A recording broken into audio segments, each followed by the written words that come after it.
نحمده ونستعينه ونستغفره ونؤمن به ونتوكل عليه ونعوذ بالله من شرور أنفسنا ومن سيئات أعمالنا من يهد الله فلا مضل له ومن يضلل فلا هادي له وأشهد أن لا إله إلا الله وحده لا شريك له وأشهد أن سيدنا ونبينا وشفيعنا وحبيبنا ومولانا محمدا عبد الله ورسوله أما بعد فأعوذ بالله من الشيطان الرجيم بسم الله الرحمن الرحيم قل هل يستوي الذين يعلمون والذين لا يعلمون إنما يتذكر أولو الألباب وعن ابن عباس رضي الله تعالى عنهما قال رسول الله صلى الله عليه وسلم فقيه واحد أشد على الشيطان من 1000 عابد أو كما قال عليه الصلاة والسلام وعن أبي الدرداء رضي الله تعالى عنه قال سمعت رسول الله صلى الله عليه وسلم يقول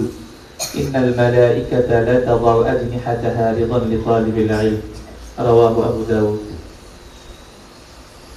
اللهم صل وسلم وبارك على محمد علم القرآن আজকের ইলমুল কোরআন তাহফিজুল কোরআন মাদ্রাসা রায়পুরা কর্তৃক আয়োজিত কিছু ছাত্রদেরকে হিফজুল কোরআন সবক প্রদান উপলক্ষে এই অনুষ্ঠান। আজকের এই অনুষ্ঠানের উপস্থিত গার্ডিয়ান ও দেগা হযরত উলামায়ে কেরাম ও আমার প্রাণের ছাত্র ভাইয়েরা, সর্বপ্রথম শুকরিয়া জ্ঞাপন করছি সেই মহান রব্বুল আলামিনের দরবারে যে মহান রব্বুল আলামিন আমাকে এবং আপনাদের সকলকে এই সুন্দর একটি কোরআনের বাগানে বসে কিছু সময় দেওয়ার আর কিছু আলোচনা শোনার, কোরআনের কিছু তেলাওয়াত শোনার তৌফিক দান করেছেন। সেই জন্য সে পাক ইলাহির দরবারে শুকরিয়া আদায় করে নিই আলহামদুলিল্লাহ। লাখ কোটি দুরূদ সালাম অবতীর্ণ হোক সে পয়গম্বর মুহাম্মদ সাল্লাল্লাহু আলাইহি ওয়াসাল্লামের উপর এবং তার আলো আওলাদগণের উপর, সবাই বলুন আমিন। আমিন।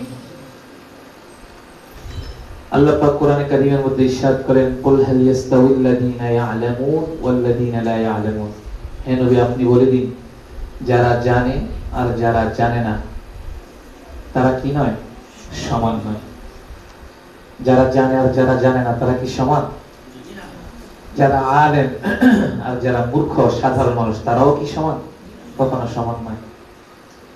যারা মাদ্রাসার তালিবুল আলেম তাদের সম্মান অনেক উপরে, অনেক উচ্চাঙ্গে। এমনি ভাবে যারা আলেম তাদের সম্মান অনেক বেশি, অনেক উপরে। আল্লাহ রাসূল বলেন ফকিহুন ওয়াহিদুন আশাদ্দু আলা শাইতানি মিন 1000 আবিদ। একজন ফকিহ, একজন মুফতি, একজন হাক্কানি আলেম 1000 আবেদ অপেক্ষা অনেক শক্তিশালী। এর অর্থ সাধারণ মানুষ যতই ইবাদত করুক না কেন শয়তান তাকে যে কোনো মুহূর্তে ধোঁকা দিয়ে গুমরা এবং পথভ্রষ্ট করতে পারে। পক্ষান্তরে একজন হক্কানি আলেম, যারা হক্কানি আলেম তাদেরকে শয়তান কখনো ধোঁকা দিয়ে গুমরা এবং পথভ্রষ্ট করতে পারে না। সুবহানাল্লাহ। এমনি ভাবে যারা মাদ্রাসার ছাত্র ছাত্রী তালিবুল আলেম তাদের সম্পর্কেও তাদের সম্মান অনেক উপরে, অনেক উচ্চাঙ্গে। আল্লাহ রাসূল বলেন ইন্নাল মালাইকাতা লা তাদাউ আজনিহাতাহা রিদান লিতালিবিল ইলম, নিশ্চয়ই ফেরেশতাগণ তালিবুল ইলমদের জন্য, মাদ্রাসার ছাত্র ছাত্রীদের জন্য ফেরেশতারা তাদের নূরের পাখা, নূরের ডানা বিছিয়ে দেয়। সুবহানাল্লাহ, সুবহানাল্লাহ। এর দ্বারা বোঝা গেল যারা তালিবুল ইলম মাদ্রাসার ছাত্র বা ছাত্রী তাদের সম্মানও কি অনেক উপরে, অনেক উচ্চাঙ্গে। এমনি ভাবে অন্য আরেক হাদিসে রয়েছে ওয়ান আলী ইবনে আবি তালিব রাদিয়াল্লাহু তাআলা আনহু قال, হযরত আলী ইবনে আবি তালিব রাদিয়াল্লাহু তাআলা আনহু থেকে বর্ণিত হাদিস, তিনি বর্ণনা করেন আল্লাহর রাসূল বলেন মান তাআল্লামা আল কুরআনা ওয়া হাফিযাহু আদখালাহু আল্লাহুল জান্নাহ ওয়া শাফাআহু ফি 10 মিন আহলি বাইতিহি কুল্লুহুম ক্বাদ ইস্তাওজাবান নার আও কামা ক্বালা আলাইহিস সালাতু ওয়াস সালাম। আল্লাহর রাসূল বলেন যে ব্যক্তি কোরআনে কারীম শিক্ষা গ্রহণ করবে ওয়া হাফিযাহ এবং এটাকে হেফাজত তথা হিফজ করবে, মুখস্থ করবে, হাফিজ কোরআন হবে, আদখালাহুল্লাহুল জান্নাহ, আল্লাহ তাআলা তাদেরকে কোথায় প্রবেশ করাবেন? জান্নাতে প্রবেশ করাবেন। সুবহানাল্লাহ সুবহানাল্লাহ। শুধু কি তাই?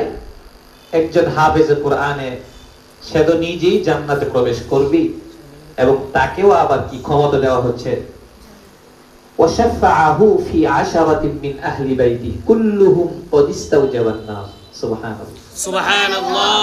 যে একজন কোরআনে হাফেজ তার পরিবর্গ থেকে 10 জন এমন ব্যক্তিকে সুপারিশ করে জাহান্নাম থেকে মুক্তি দিয়ে জান্নাতে নিয়ে যাবে, যেই 10 জনের উপর কি ছিল? জাহান্নাম ওয়াজিব ছিল, অবধারিত ছিল। এমন 10 জন ব্যক্তিকে একজন কোরআনে হাফেজ সে সুপারিশ করে জাহান্নাম থেকে মুক্তি দিয়ে জান্নাতে নিয়ে যাবে। সুবহানাল্লাহ সুবহানাল্লাহ। কাজে আমরা সেই কোরআনে হাফেজ যারা হয়েছি, কারা কারা কোরআনে হাফেজ? হাত উঁচু করো। মাশাআল্লাহ। আপনারা কি কোরআনে হাফেজ না? তাহলে হাত তুলে সমস্যা কোথায়? যারা কোরআনে হাফেজ তারা একজন কোরআনে হাফেজ, হাত নামা, সবাই হাত নামা। সে একজনকে, সে নিজে তো জান্নাতে যাবে আল্লাহর যদি দয়া হয়, সাথে সাথে সে তার পরিবার পরিজন থেকে 10 জন ব্যক্তিকে যাদের উপর জাহান্নাম অবধারিত ছিল তাদেরকে জান্নাতে নিয়ে যাবে। সুবহানাল্লাহ সুবহানাল্লাহ। অতএব আমরা যারা মাদ্রাসায় পড়তেছি, হাফেজ কোরআন হইতেছি, আমরা খুশি না বেজার? খুশি। এই খুশি না বেজার? খুশি। আল্লাহ পাক আমাদেরকে হাফেজ বানাইতেছেন, যারা হাফেজ হইছি আমাদেরকে বানাইছেন, আলহামদুলিল্লাহ সুম্মা আলহামদুলিল্লাহ। আজকাল তো আমরা অনেক গার্ডিয়ান আসছে না, আজকাল তো আমরা অনেকে সন্তানদেরকে আলেম বানাতে চাই না, হাফেজে কোরআন বানাতে চাই না। অনেকের ধারণা, সবার না, সকলের কথা বলতেছি না, কিছু কিছু মানুষের ধারণা, তারা মনে করে যে হাফেজে কোরআন হলে, আলেম হলে না জানি অভাবের কারণে কষ্ট করে। এরকম চিন্তাধারার লোক সমাজে আছে কি নাই? আছে। এই জন্য এই শ্রেণীর লোকেরা কি করে, তাদের সন্তানদেরকে বড় বড় অ্যাডভোকেট, আমি ওই শিক্ষার বিরোধিতা করতেছি না, বড় বড় ইঞ্জিনিয়ার, বড় বড় আইনজীবী, ব্যারিস্টার, ডক্টর, ইঞ্জিনিয়ার বানায়, ইউরোপ, কানাডা, ফ্রান্স, আমেরিকায় পাঠিয়ে দেয় উচ্চাঙ্গের শিক্ষা অর্জন করার জন্য। ও ভাই, এই চিন্তা কেউ করবেন না যে মাদ্রাসায় পড়লে, হাফেজ হলে, আলেম হলে অভাবের কারণে কষ্ট করে না। বরং আমি বলি যে আপনি আপনার সন্তানকে ডক্টর বানান, ইঞ্জিনিয়ার বানান, কিন্তু প্রথমে শরীয়তের বিধান। আরব দেশে বহু রকম রয়েছে যারা ডক্টর হাফেজে কোরআন, আলেম হাফেজে কোরআন, আলেম ডক্টর, ব্যারিস্টার, আইনজীবী, বড় বড় আর্মি। আপনার সন্তানকে আপনি হাফেজ বানান, আলেম বানান, পাশাপাশি জেনারেল শিক্ষায় শিক্ষিত হিসেবে গড়ে ওঠান, কোনো সমস্যা নেই। অন্যথায় এই সন্তান যাদেরকে শরীয়তের বিধান শিক্ষা দেন নাই, এই সন্তানগুলো হাসরের ময়দানে আল্লাহর আদালতে আপনার বিরুদ্ধে, মা বাবার বিরুদ্ধে কি করবে? নালিশ করবে। মেয়ে বলবে, ওগো আল্লাহ, আমার মা বাবা আমাকে পর্দার সাথে চলার জন্য বাজার থেকে বোরকা খরিদ করে এনে দেয়নি। সন্তান বলবে, ওগো আল্লাহ, আমার বাবা মা আমাকে বড় বড় অ্যাডভোকেট, ইঞ্জিনিয়ার বানানোর জন্য ফ্রান্স, কানাডা, ইউরোপে পাঠিয়ে দিয়েছিল, ডক্টর আর ইঞ্জিনিয়ার আর ব্যারিস্টার বানানোর জন্য ইউরোপ কান্ট্রিতে পাঠিয়েছিল, কিন্তু শরীয়তের বিধান 5 ওয়াক্ত নামাজ শিক্ষা দেয়নি, কোরআন শিক্ষা দেয়নি, নামাজ পড়ার জন্য কয়েকটি সূরা শিক্ষা দেয়নি, ওযুর ফরজ কয়টি, নামাজের ফরজ কয়টি, এই শিক্ষা দেয়নি। ওগো আল্লাহ, আজকে যে বাবা মার কারণে আমাকে জাহান্নামে যাইতে হইতেছে, আমি চাই ওই বাবা মার বুকে পা দিয়ে জাহান্নামে নিক্ষিপ্ত হতে। নাউজুবিল্লাহ।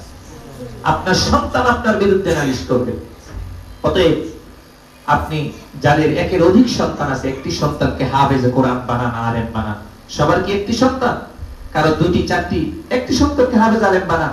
আর বাকি যে সন্তান স্কুল কলেজ ভার্সিটিতে পড়বে তাদেরকেও পড়ান, স্কুল কলেজে, আমার আপত্তি নেই। কিন্তু ওই শিক্ষার পাশাপাশি তাদেরকে শরীয়তের বিধান, 5 ওয়াক্ত নামাজ, ওযুর ফরজ কয়টি, নামাজ ভঙ্গের কারণ কয়টি, হালাল হারাম, জায়েজ না জায়েজ, এগুলোর তারতম্য শিক্ষা দিন। যেহেতু সকালবেলা স্কুল কলেজে চলে যায়, তাদেরকে আসরের পর এই ইলমুল কোরআন, তাহফিজুল কোরআনে পাঠিয়ে দেন, মাগরিবের পরে পাঠিয়ে দেন, এখানে আপনার পার্শ্ববর্তী মাদ্রাসার বা মসজিদের মুয়াজ্জিনের কাছে পাঠিয়ে দিন, সেখানে জেনে ওযুর ফরজ কয়টি, কোরআন পড়া কিভাবে পড়বে এবং নামাজের ফরজ কয়টি এবং শরীয়তের বিধান কি, এগুলো যদি তারা শিখতে পারে, পারবেন তো ইনশাআল্লাহ? আল্লাহ তাআলা আমাদেরকে, আমাদের সন্তানদেরকে, যাদের একের অধিক সন্তানদেরকে যেন আমরা হাফেজে কোরআন, আলেম বানাতে পারি।